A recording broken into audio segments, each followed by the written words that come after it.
寂寞流星群，一期一會。今晚有我列偉雄啊！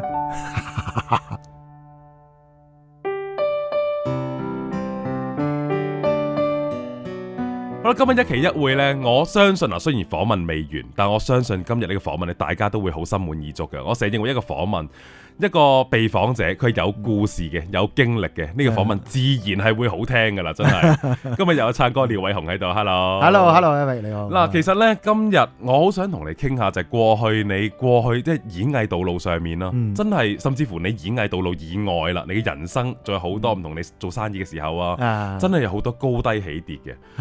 你信唔信，或者你認唔認同，真係有懷才不遇呢樣嘢出現過喺你身上面咧？真係冇。呢個世界冇懷才不遇嘅，呢個世界只有你有才唔識去俾人遇啫。你自己成日以為自己哇天下無敵啊咩咁樣，你自己認為啫，你 present 出嚟先得噶，你俾人睇到先得噶。咁由細微處開始噶嘛，你一定係一步一腳印噶嘛，你唔可能哇一嘢你喂 TVB 都係啦 ，TVB 而家到而家為止嘅所有嘅 artist， 你能夠叫得出個名嘅話，佢都係一步一腳印嘅。TVB 亦都捧過好多係就咁咩比賽出嚟啊咩全部死晒噶。你唔得噶，你係全部所以 step by step 咁樣去嘅，所以你唔會有懷才不遇呢樣嘢嘅。但係有冇一啲時候係你即係做嗰啲決定而後悔嘅咧？你當其時做過呢樣嘢，或者冇做呢樣嘢，如果咪可能個成就會再高啲，都未頂嘅。冇呢個世界你係睇翻你自己嘅嘢啫嘛。咁當然亦都會推咗好多唔同嘅戲喺你嗰陣時，因為你太忙啊嘛，你會推咗唔同嘅戲，推咗唔同嘅嘢。咁你可能接咗一部戲，嗰部戲未必得嘅。咁但係咧你唔接嗰部戲，接咗另外一部戲，嗰部戲又得咗啊咁樣，或者你推咗嗰部戲俾另外一個做咗得咗咁樣。咁其實呢啲都唔係問題，因為你可能你自己做咗落去未必好咧。因為你用你慣性嘅方法嚟去做，未必會好。人哋有新嘅思維做落去，佢自不然可以令到佢受歡迎啊咩咁樣嗰啲嘛。咁所以冇咩決定嘅，你隨住你自己嘅得與失嚟咪去行咯。但係最重要一樣嘢，你唔好怨啫嘛，唔好怨啫嘛。因為呢個世界冇嘢唔得㗎，只有一樣嘢唔得嘅啫，你唔做一定唔得。唔做你絕對唔得。你做咗之後，你咪去睇咯，全部有眼見噶嘛。咁但係嗱，當其時你嘅演藝嘅生命啦，處於個咁高峰嘅時候，哇，個個出街冇人唔識你啊，個個都話哇你節目好正啊，好好笑啊咁樣。點解當其時會真係可以突然之間，我哋選擇不如從商啦，選擇條完全唔同嘅路呢？真係。因為我自己去諗啊，我因為拍電視其實係好辛苦嘅一樣嘢嚟嘅，拍電影電視其實係因為佢由朝早06通告，然之後一路拍到夜晚半夜3、4點啊咁樣，隨時25、26咁樣噶嘛。係啊，因為全個係3個月嘅時間嚟嘅。你通常我計過噶啦，喺我本書嗰度有寫嘅。我而家寫咗本書叫做《有機人生》。咁啊喺本書嗰度寫，如果你要拍一個20集嘅電視劇咧，你做一個主角咧，你總共需要行1980公里，然之後你先可以拍完嗰個電視劇。1980公里啊，大佬！啲所需嘅時間，唔係所需嘅時間，你步行啊！哇！步行啊，因為你計埋排計埋嘢，你全個一奔跑追逐啊咁樣，你係需要1980公里，然之後你先行咗咁多，你先可以拍完一套戲啊。咁你話係幾辛苦嘅嘢。咁同埋另外一樣嘢咧，就係話有陣時我自己發覺嗰陣時去做嘅時候，我就喂再做落去，我會點咧？我個表情都係咁多噶嘞噃，我嘢都係咁多噶嘞噃。咁啊，如果再做嘅話，咁日炸夜炸嘅話，咁我將會係點樣嘅嘢咧？咁於是我自己思考緊唔同嘅路向，自己將來嘅路向。咁啊，後尾就係再諗翻以前去讀訓練班嘅時間咧，咁啲老師咪講咩史丹尼拉夫斯基啊咁樣嗰扎咁嘅嘢啦。咁然之後就原來藝術係嚟自生活嘅。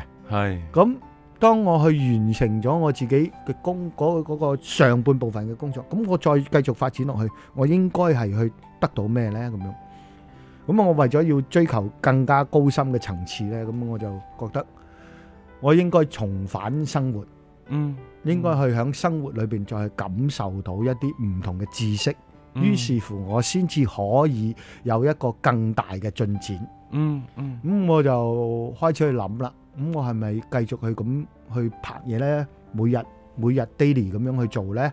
唔知日唔知夜呢？咁樣咁啊去諗，唔係啦，我應該去再去開通啲自己咁。咁於是乎諗去做生意咯。諗去做生意嘅原因就係話，因為你唔做嗰份工，你就冇錢開飯噶啦嘛，你要養家噶嘛。咁啊，可唔可以做一個生意嚟俾我屋企去開飯？咁啊個生意穩定咗啦，咁我咪可以去做自己中意嘅嘢咯，去發展自己中意嘅嘢啦，咁樣咁啊，誰不知做生意咁艱險嘅啫。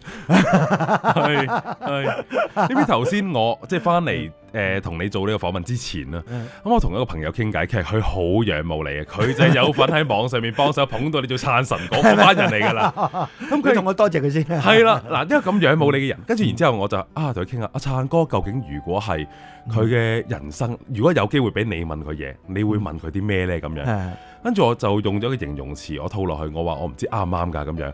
我話其實燦哥係個好積極，好一個永不言敗、屢敗屢戰嘅人。跟住佢話錯，呢件事唔係。跟住佢話屢敗屢戰通常係形容佢冇成功過，但係不斷 keep 住嘗試。而阿燦哥係 keep 住喺唔同範疇都有成功過，係啦，佢有成功過，然之後先再面對一啲失敗嘅挑戰。但係你會再積極去開拓其他唔同嘅可能性出現。佢話呢一樣已經係超越咗一個屢敗屢戰嘅精神嘅，你已經係。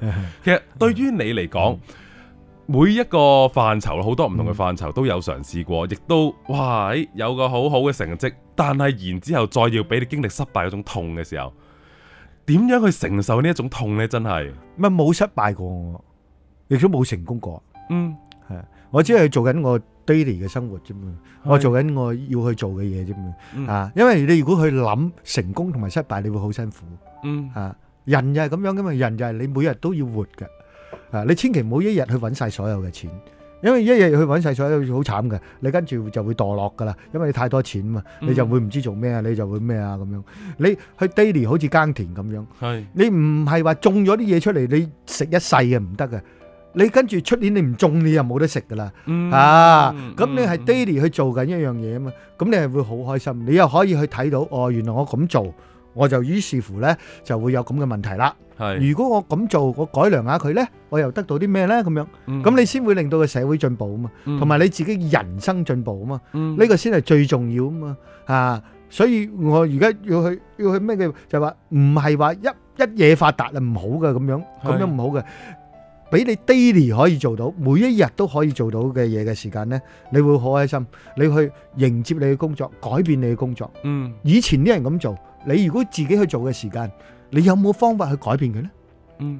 喂，好好玩喎呢樣嘢，呢樣嘢好好玩嘅。你用唔同嘅方法嚟去做啫嘛。你用唔同嘅嘢，好似我本書咁樣，又講翻我本書，我有機人生嗰本書，佢唔係一本普通嘅書嚟嘅。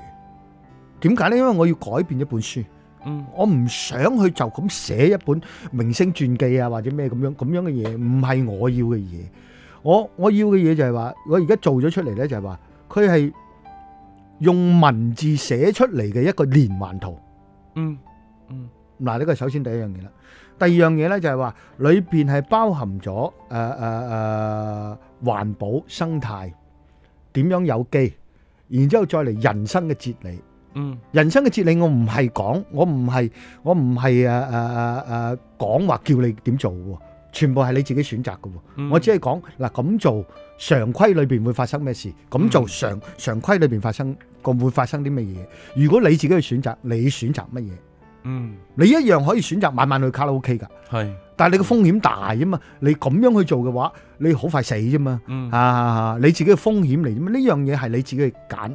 更加重要，另外嗰本書重要一樣嘢咧，我係用電影嘅手法 montage 嚟嘅。全個你睇一次嗰本書咧，你睇唔晒嘅。睇第二次嘅時間，你感悟嘅嘢係第二種嘢嚟嘅。你睇第3次嘅時間，你又會覺得你自己領唔到另外一樣嘢出嚟。咁你好好玩喎，你如果可以改變到咁樣嘅嘢嘅時間，你係好好玩嘅一樣嘢嚟嘅喎。因為好似同一件事，但係你每次你自己經歷嘅際遇唔同嘅時候，你再睇翻，你嘅感悟都會唔同。所以你呢啲咪係藝術咯，你自己去。藝術就係弦外之音啫嘛，藝術就係話我有嗰啖氣你冇啫嘛，同樣大家寫嗰個字，我寫嗰個字嘅時間，我有啖氣喺度，你冇啫嘛，但係我又有弦外之音喺度啫嘛，弦外之音就係大家去幻想啫嘛，你點樣可以幻想到唔同嘅嘢啊？所以我俾嗰本書俾我就咁個 work 嘅文字稿，我俾咗幾個朋友睇嘅，佢哋全部。要睇幾次，然之後佢跟住話俾你聽，我感受係唔同，我咩感受，我咩感受，睇一次唔同感受，睇第二次唔同感受，咁喂你個價值先唔同嘛，你先好玩，全件事你先好玩嘛。如果就咁寫一個傳記出嚟，鬼好玩咩？咁睇完就算，咁就冇意思啦，笑完就算冇意思噶嚇。嗱呢本書我哋遲啲有機會大家一齊睇到啦，但係今日。最後呢個問題時候，我幾想問下，因為從我即係一路咁呢接近半小時嘅傾偈啦，認識燦哥呢，我感覺佢燦哥由以前你話喺無線嘅時候，到做生意經歷好多事情嘅時候，你個心態都冇乜點變過嘅，即係都係嗰種我唔會埋怨任何嘅事情，任何嘅挑戰再大嘅風浪，無論呢啲風浪係人為嘅，還是係要真係跌錢嘅，都真係可以一笑而過嘅，係咪真係可以咁豁達嘅呢？係，你可以睇翻我嘅歷史，其實所有嘢我係做咗出嚟嘅，包括好耐以前嘅時候拍戲燒親個面。如果普通人呢，佢會鬧啊，你嗰個咩道具你點樣做？我冇鬧嘅，我只係講一句，我燒親個面，我咪做幕後咯。好多你演員嚟嘅，靠個面口食飯嘅，但係我唔。冇人想嘅，佢做道具嗰個都唔想嘅，做導演嗰個都唔想嘅，大佬都唔想，佢唔係害你啊嘛。首先個出發點係咁樣嘛，你要明白個出發點先。如果佢有心害你嘅，你死人都碾死佢。但係大家都冇心害你嘅，大家都唔係想咁樣嘅，只係意外，嗰個叫做意外。意外你就唔好怪其他任何人，亦都唔好咩。我可以完全去亂咁講嚟去攞 cam 現疏啊 cam 嘢㗎，但係我哋唔需要咁樣啊嘛。我冇咗個樣，我咪做幕後咯，一樣可以做嘅啫嘛，一樣可以去咩咁嘛。咁呢個就係我個歷史啦，我個歷史。咁並唔係我今日同你講，你應該要豁達，應該唔係，係我已經做咗出嚟。做咗出嚟嘅時間呢，你整個人生你咪多朋友咯。當多朋友嘅時間，你咪大家開心咯。大家再嚟，因為你有咗呢個行動去做咗之後。佢唔會害你噶咯，佢覺得你個人冇事嘛。但係如果你奸搞，佢就會覺得你個人有問題啊嘛。佢一定會奸搞你嘅，但係你喂一個咁嘅人，你都仲要奸搞佢，你傻噶？你係咪人嚟噶？人哋會鬧佢噶啦嘛。咁你變咗咪多朋友咯？多朋友嘅時間，大家咪開心咯。大家冇芥蒂去講任何嘢啊嘛。當你做任何嘢，做夫妻好，做父母好，做朋友好，最重要一樣就係冇芥蒂去講嘢啊嘛。講完就笑啊嘛，笑完就大家開心，嘻嘻哈哈咁樣。咁又第日，如果唔係每一句說話佢都會閘住你嘅時間咧，跟住一鬧交又同你講，你嗰日講過咩？你乜，你乜，咁你就死噶啦，做人。你最重要就係大家面對嘅時候開心。當開心嘅時間。有咩做唔到啫？冇嘢做唔到嘅。你閉嗰陣時咧，你就乜嘢都做唔到。我話俾你聽，真係噶。當你閉翳嘅時間，你想做乜嘢？你賭錢你唔好去賭啊！你做項目你又唔好去做啊！因為你閉翳一定死嘅。你首先要做成自己開心先，無論用乜嘢方法都好，你要令到自己開心先。同埋你身邊嘅人開心先。當你全部包括你公司好，包括你嘅朋友好，包括你大家開心嘅時間呢，冇嘢做唔成嘅。呢個係我信念，呢個係我一路以嚟行緊嘅方法。所以包括我拍戲好，包括咩好，我個整個團隊大家都開心嘅。我會諗好多樣嘢出嚟，大家一齊玩嘅。大家又猜包剪揼一齊嚟啦。今餐邊個請？你日日請就算你做主角日日請，大家都唔開心噶嘛，咪食硬你咯。但係我咪猜包剪揼咯。嗱，今日我贏咗啦，哎呀你請啊，咁大家開心。咁你睇到嘅有啲係真係啱啱出嚟做嘢嘅，佢亦都唔好多錢，咁咪喂你猜唔使你猜啦，咁樣咯。咁咪大家咪可以開心去玩咯。咁佢又會同你講，哎呀我冇錢啦，趁哥我唔猜啦。係你唔使猜嚇，我哋嚟猜咁樣。咁你咪大家會好開心。當你全組人、全個團隊都開心嘅，都係開心嘅時候，點會做唔成嘅嘢啫？所以我諗都要好代表香港人，多謝晒燦哥喺過去咁多年帶咗咁多開心嘅能量俾翻大家。唔係，我亦都要多謝香港人帶俾我好多樣嘢。因為冇香港人嘅支持，我亦都做唔到咁多樣嘢，呢個係真嘅。係，即係我諗今日大家袋到幾多錢落袋咧，我唔再重複啦。係啊，大家自己攞到幾多就盡情拎啦。總之我話而家遍地都係黃金啊，真係。今日真係好多謝燦哥上嚟同我哋分享咗咁多嘢。希望你過去嘅呢半世人已經係好多唔同嘅經歷，豐富咗你嘅人生。嚟緊將來可以更加精彩。Thank you，多謝你，多謝燦哥，多謝，Thank you，拜拜。